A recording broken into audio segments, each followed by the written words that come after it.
نام مسلمان نام پدر آدم علیه سلام سوزنده الله برترین محمد صلی الله علیه و سلم دین اسلام کتاب مقدس قرآن شغلها 5 وقت نماز سروبای حضیره دنیا سروبای موقتی دنیا سروبای داری جنت انشاءالله در سر چی داری؟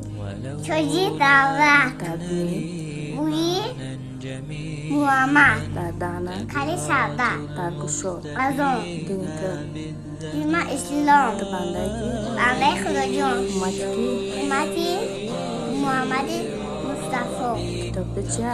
قرآن در دستات چی داری؟ خرم سخاوت در پاهات چی داری؟